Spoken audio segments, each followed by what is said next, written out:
Crossing September 2020. A brother and sister are standing out back of a small building in Tijuana, Mexico. The brother, Luis, is of athletic build and is in his early 20s. The sister, Sylvia, is petite with long, dark hair. She is 19 years of age. They stand with all of their worldly possessions stuffed into the backpacks they carry on their backs.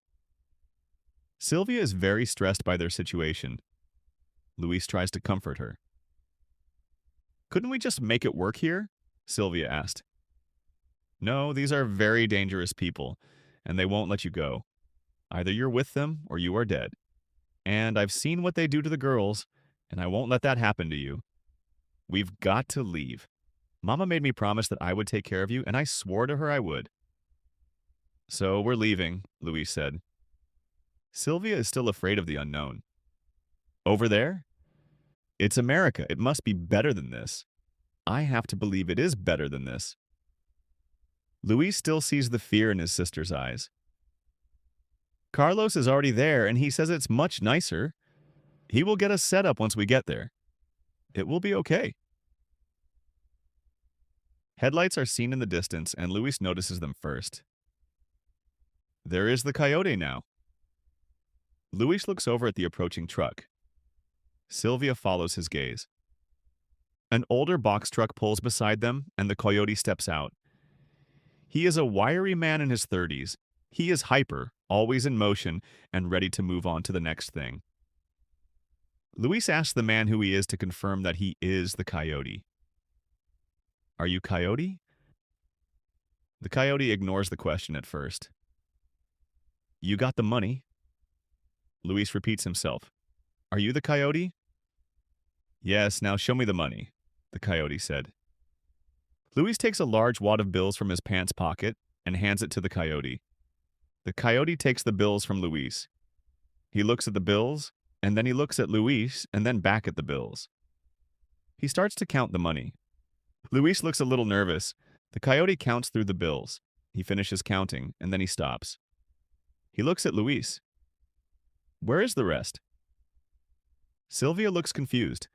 Luis tries to play dumb. "It's all there." The coyote is getting angry. "You are 200 short. You give it to me now, or you don't go." Luis looks at Sylvia. He knows he must get her to safety tonight. "I can get you the rest when we get across the border." "No," the coyote said. Luis looks at Sylvia. "Keep the money and just take her. I will get you the rest tomorrow night for my passage."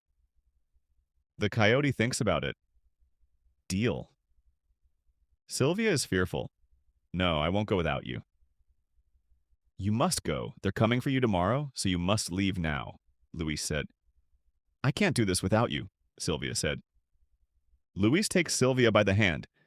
"You can. Carlos is waiting for you on the other side. You will be fine." The coyote is impatient. He whistles to get their attention. Luis and Sylvia look over at him, and he stares them down. "Please," Luis begged.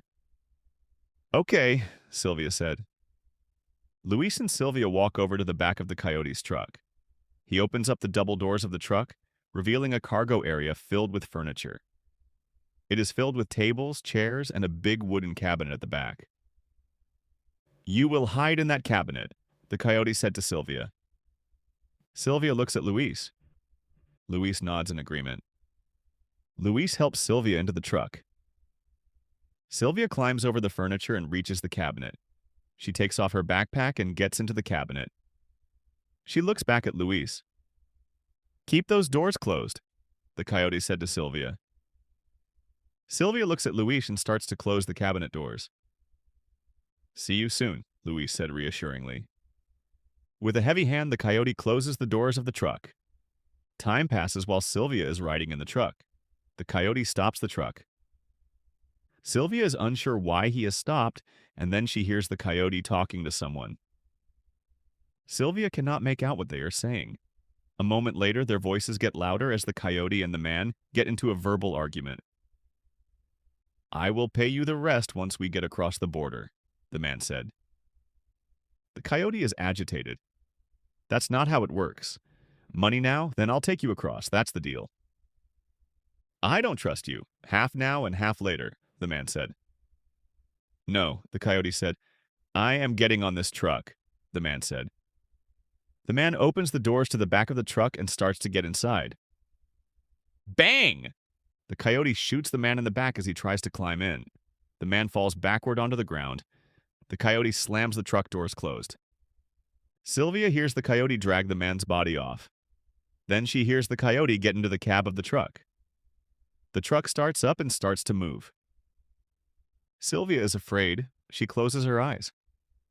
After a short drive, Sylvia feels the truck slow down. Sylvia hears the coyote start having a conversation with someone. Hey, Juan, the border officer said. Hey, Angel, the coyote said. What have you got today? Angel asked. Tables, chairs, and a few other things.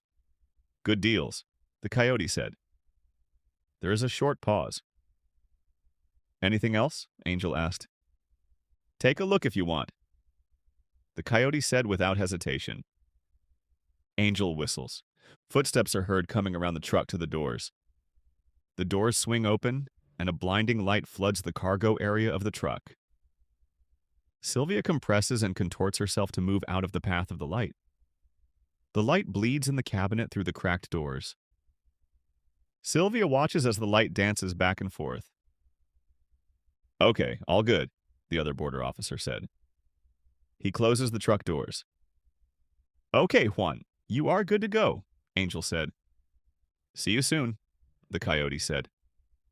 The truck starts to move. I am sure I will, Angel said. Sylvia rides in the truck for what seems like an hour. The truck slows to a stop. The coyote bangs on the wall from inside the cab of the truck, signaling to Sylvia. Time to go, the coyote said. Sylvia hears the coyote get out of the cab of the truck and come around to the back. The coyote opens the back doors. Let's go, rapido, the coyote said. Sylvia climbs her way out of the cabinet. She climbs slowly because she is scared. The coyote is impatient. He whistles and waves for her to move faster. Sylvia moves a little faster. The coyote hustles Sylvia out of the back of the truck. The coyote quickly walks Sylvia around the truck. When she comes around to the other side, she sees two men standing next to a van. One is a bigger man of about 6 feet tall and 200 pounds, and the other is of average height and average build. They both look to be in their late 30s. Sylvia is caught off guard by their presence. She looks over to the coyote for reassurance. Go with them. They will take you the rest of the way, the coyote said. Sylvia is concerned. What about Luis? She asked. When he has money, I will bring him too, the coyote said. Sylvia keeps her gaze on the coyote. Vamos, the coyote instructs. Sylvia looks over at the men. Bob smiles and waves her over. The coyote walks Sylvia over to the men. The men smile and greet her in English. Sylvia cannot understand them. The man of average build and height speaks first. I'm Bob. Let me help you. He escorts Sylvia into the van. The larger man tosses a rolled-up large sum of cash to the coyote.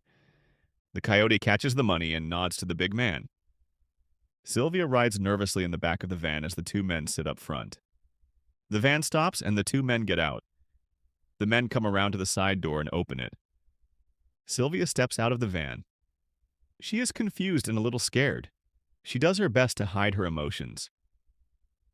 The two men take her by the arm and walk her to the building.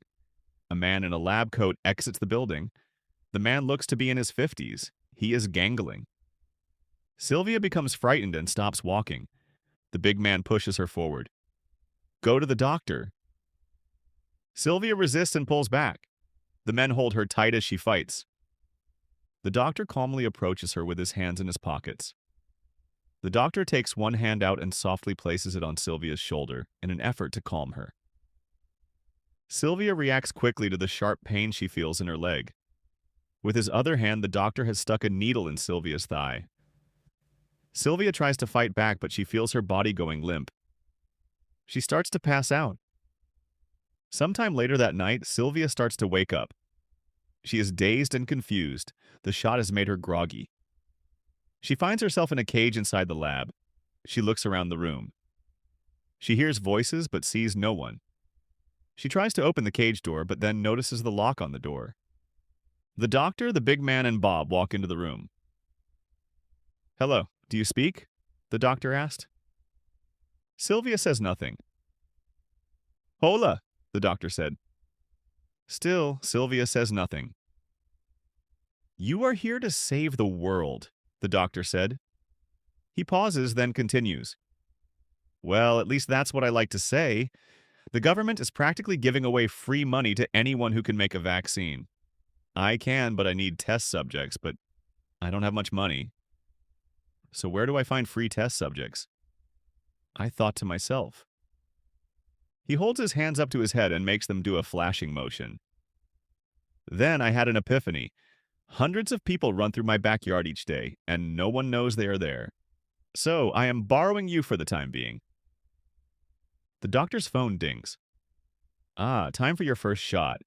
But this means nothing to you. You don't understand what I am saying." He looks over at Bob. "Open the cage." Bob walks over to the cage and unlocks it. Sylvia backs herself into the corner. Bob walks over to Sylvia and tries to restrain her. Sylvia defends herself. She pushes and punches him back. Then she scratches him on the face. The doctor looks at the big man. "Help him, John." John enters the cage. The two men crowd Sylvia, forcing her into the corner. Sylvia starts to kick at them. The two men force her to the ground. "No!" Sylvia screams. The doctor enters the cage with a syringe. John pulls up the sleeve on Sylvia's short-sleeved shirt. "No, please," Sylvia begs. The doctor is surprised that she can speak English. Well, she can speak, no matter.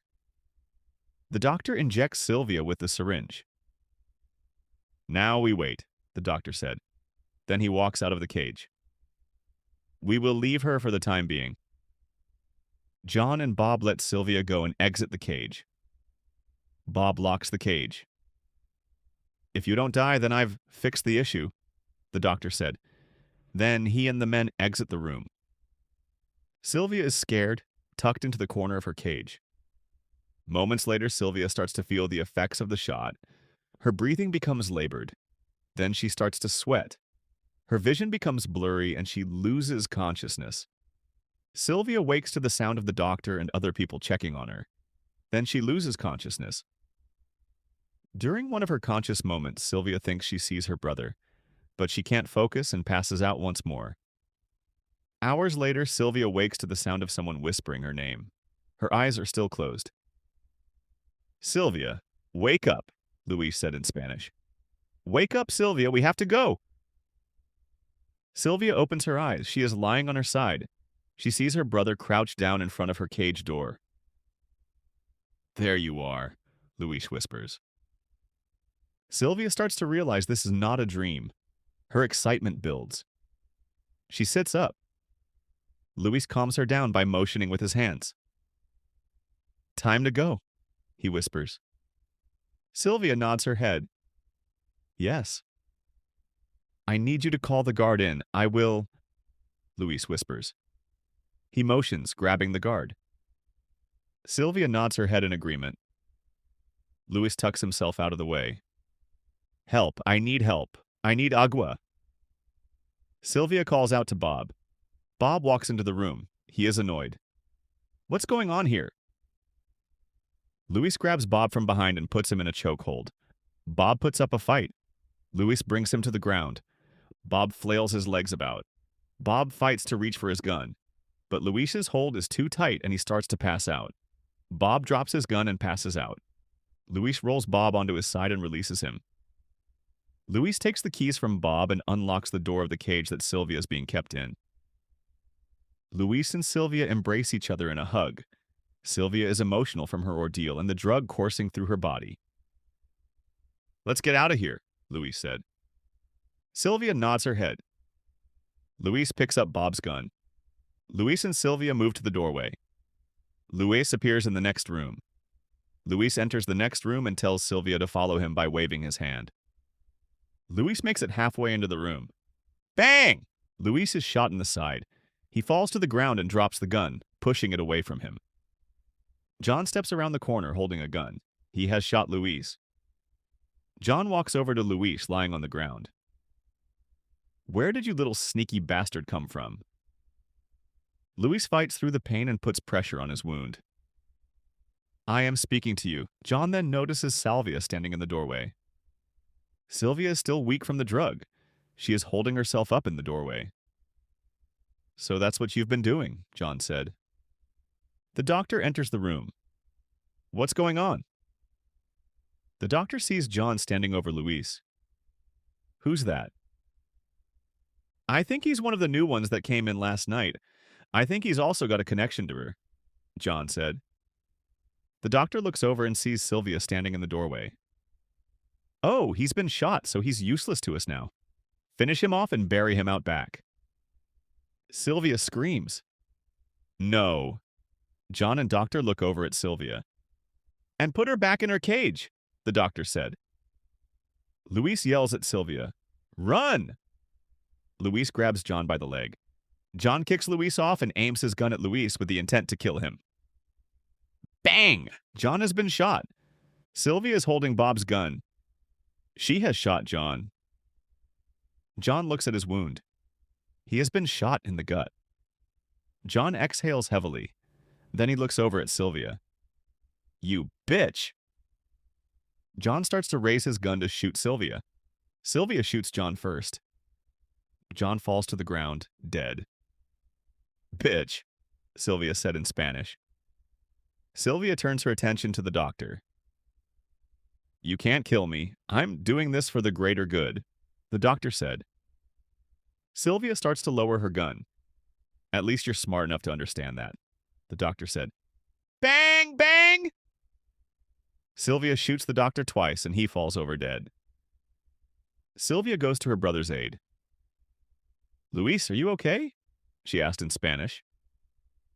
Luis is in a lot of pain. I'm hurt. I think the bullet went through me, he say. Sylvia is concerned. What can I do? She asked. Help me up. I am not dying in here, Luis said. Luis struggles through the pain to get on his feet and Sylvia helps. Luis manages to stand upright with Sylvia's help. Sylvia is tucked under one of Luis's arms, helping him stand. They walk out of the room together. Sylvia and Luis enter a large room as they try to exit and are shocked at what they find. The room is filled with cages with people inside them. Sylvia looks at Luis in disbelief. We must help them. Luis nods his head. Sylvia unlocks the cages. The sun is shining as people flee from the lab. Sylvia and Luis slowly exit the lab together. I don't think this country was meant for us, Sylvia said. I believe there is some good here. We just need to find it. Luis said, The end.